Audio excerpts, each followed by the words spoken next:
Hi, Alistair Chapman here, and something I've been promising to do for a little while now is to develop a way to shoot HDR directly with the FS7 and the F5 cameras, and F55 as well actually, from Sony. And Sony are about to release a firmware update for the FS5 that will add a new picture profile to the FS5, picture profile number 10, and picture profile number 10 will feature the ability to shoot using hybrid log gamma and Rec 2020 color space. And that'll allow you to produce HDR content directly from the camera, or to plug the camera into an HDR monitor that supports hybrid log gamma and Rec 2020 color, and view an HDR image directly straight out of the camera with no need for grading, no need for post-production. It's a direct HDR workflow. Now that isn't currently possible on the FS7 or F5, or is it? Well, actually it is, and the way to do it is by using a LUT in the camera and baking the LUT in. Now normally I don't recommend baking a LUT in. It ties you in to that color profile. If you're using an FS7 or an FS5 or an F5 or 55, I actually recommend that you shoot for HDR using S-Log3 and S-Gamut3 Cine, and then grade that to produce your HDR content in post-production. That gives you the ability to have a multitude of different looks, also to produce different versions, because there are currently several different HDR standards, those being HDR10, which is PQ gamma with Rec 2020 color. Then we have HDR10 Plus, which is a variation on that. And then we have hybrid log gamma with 2020 color. But even within the hybrid log gamma specification, there are currently two different standards, which I'll explain in a moment. So my preferred workflow when I'm producing HDR content is still to shoot in log or raw, and then grade in post-production and produce my different HDR versions from there. But there will be times when you might want to have that direct HDR workflow. Perhaps you're doing something at an event where you want to feed an HDR monitor directly from the camera. Now you have a couple of options when you do this, and one is to just use the LUT on the SDI or HDMI output to feed the monitor, and then continue to record in the camera using S-Log, and then grade your final production in post. And I'm providing lookup tables for hybrid log gamma for post-production as well as in camera use. The other option is to have the LUT baked in, so you're not only outputting it on the SDI, but also recording it internally in the camera. Now for a lot of these applications, one of the problems that you will of course have is that if you're shooting in 4K and you want to output 4K to an external monitor, you only have the one option, which is to either have your LUTs off or LUTs on. There's no way to have just S-Log recording and a 4K plus LUT output. So if you're outputting 4K, you will have to bake in the LUT to do this. Now the LUT that I've created for the camera, I've created a couple. There's one for S-Log3 with S-Gamut and one for S-Log3 with S-Gamut3 Cine, are user 3D LUTs. So the first thing that you will have to do is to use the file menu to copy the user 3D LUT into one of the 4 memories in the camera. Once you've done that, you turn on your LUTs, and if you are outputting 4K, you'll need to have SDI1 LUTs on. Now you've done that, you'll be outputting hybrid log gamma from the camera. Now there are actually two variations currently of hybrid log gamma. The idea behind hybrid log gamma is that it's backwards compatible with Rec 709 television, although there are some problems with this. Now to be backwards compatible with Rec 709 television, that would imply that we also want Rec 709 color. But most HDR TVs actually expect to have a HDR gamma with Rec 2020 color. So anything that you produce with hybrid log gamma with Rec 2020 color isn't quite going to look right on a Rec 709 TV or monitor, because the colors are going to be slightly off. Now for that reason, I'm also providing a set of LUTs that will give you hybrid log gamma plus Rec 709. If the TV or monitor that you're using allows you to mix and match different curves, this may be the one to use, because then you will have a picture that is backwards compatible with 709, so it will look okay on a 709 TV.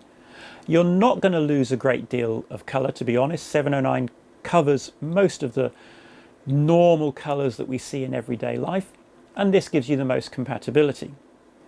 However, if you want the biggest possible colour range, you do want to use Rec 2020 colour.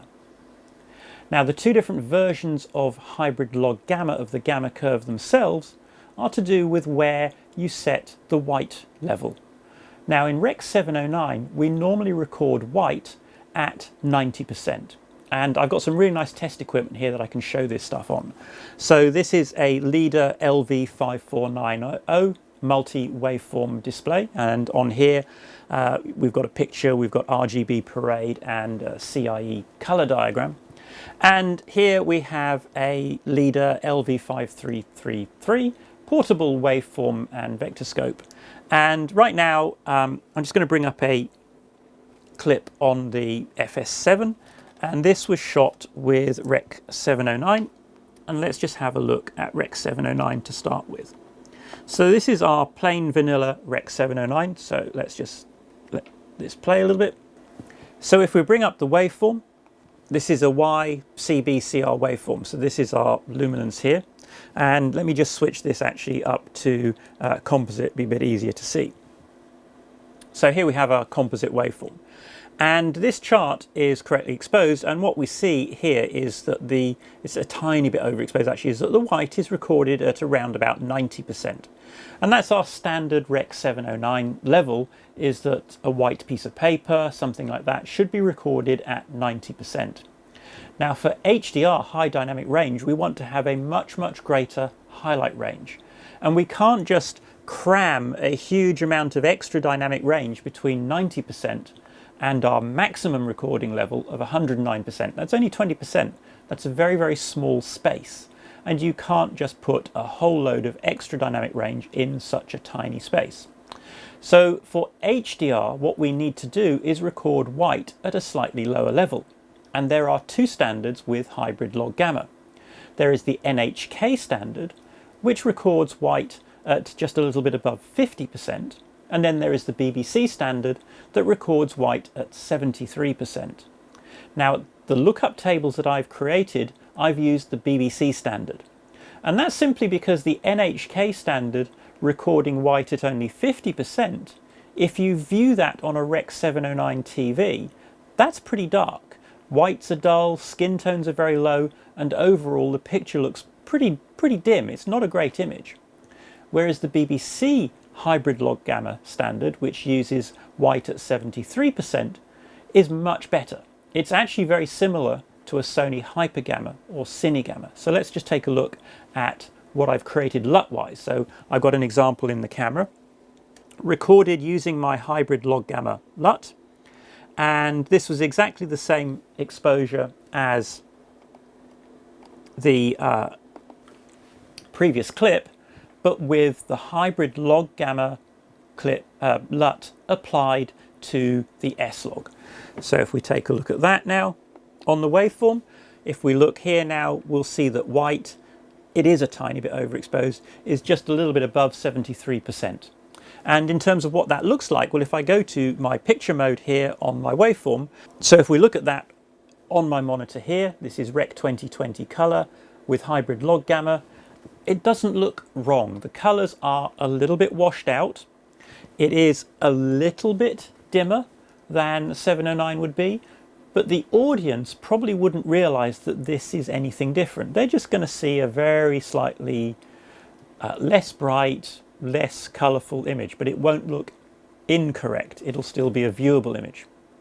If you use the hybrid log gamma and Rec 709 LUT, the colors will be much better, much more saturated, and as I say, I think that might be the best compromise to give you a good result in Rec 709 and a reasonable result on an HDR TV, assuming that that HDR TV supports hybrid log gamma mixed with 709 color.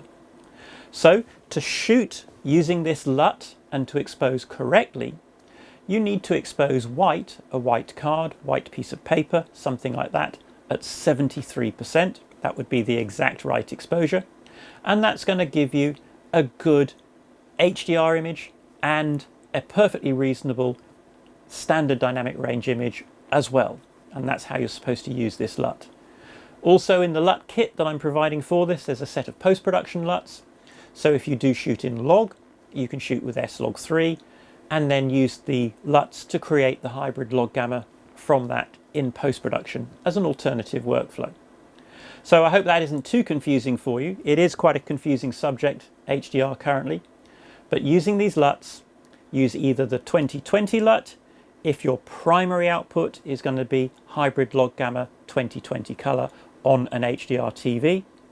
Use the hybrid log gamma with 709 LUT if your output is going to be a mix of HDR on an HDR TV and standard dynamic range on a standard dynamic range TV. Now, of course, the camera doesn't actually have an HDR monitor, but one of the good things about this, of course, is because it's hybrid log gamma, it does have that degree of compatibility with the 709 viewfinders on the camera. Look at the picture in your viewfinder. Does it look okay? If it looks okay, it probably is close to being okay. The thing to watch out for is if you are overexposed, is your skin tones will start to wash out. So look closely at faces, people, the mid-range of the shot, and just check that skin tones aren't washing out. If they are, just back the exposure down a tiny bit. My preferable way though is to use a white card or a grey card. White card exposed at 73% and then the grey card exposed at 41%.